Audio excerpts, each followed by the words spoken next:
I had guarded Princess Elmira for 7 years. 7 years of standing at her side in council chambers, on starship decks, and beneath alien suns where one mistake could start a war.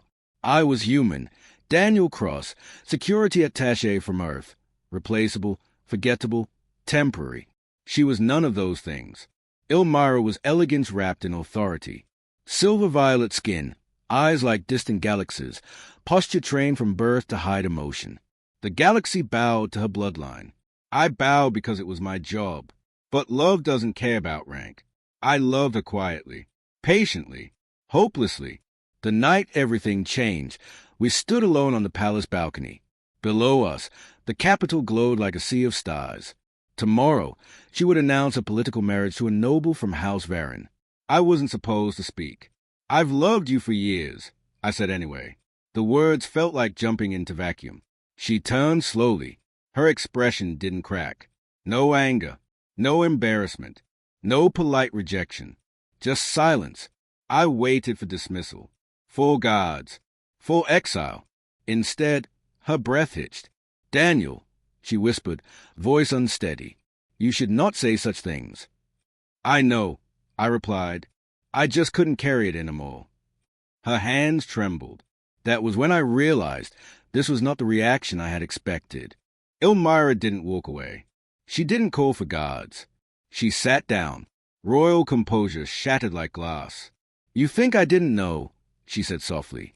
"Humans are terrible liars." I stared. "You knew." "For years," she admitted.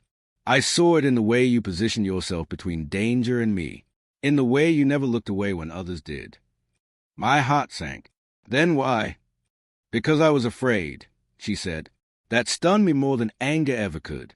My world does not allow love," she continued. "Only duty. I was raised to believe attachment makes rulers weak." She looked at me then, not as a princess, but as a woman exhausted by expectation. "You loved me freely," she said. I envied that. I swallowed hard. I never expected anything back. "That," she replied, "is exactly why this hurts." She stood suddenly. "If you had spoken sooner, I might have chosen differently." The words cut deep. "But now," she added quietly, "everything is at risk." The next day, the council chamber was full. Nobles, generals, diplomats, and one human standing behind the throne. The marriage announcement began, until Elmira raised her hand. "I refuse." Shock rippled through the chamber.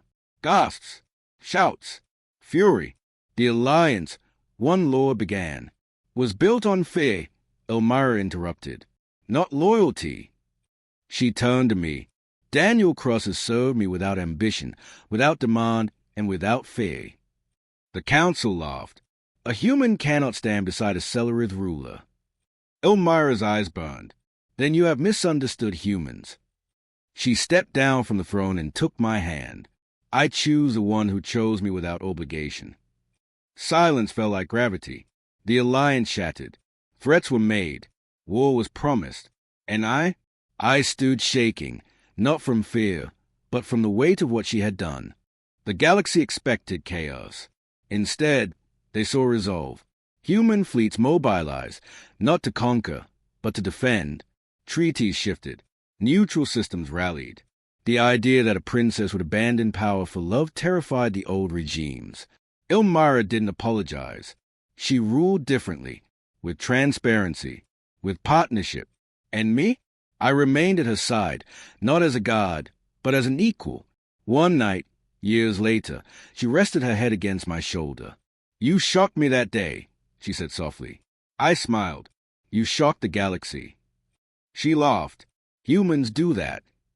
HFY was never about strength alone. It was about this. A human love without demand. And an alien princess discovered that love was not weakness. It was freedom.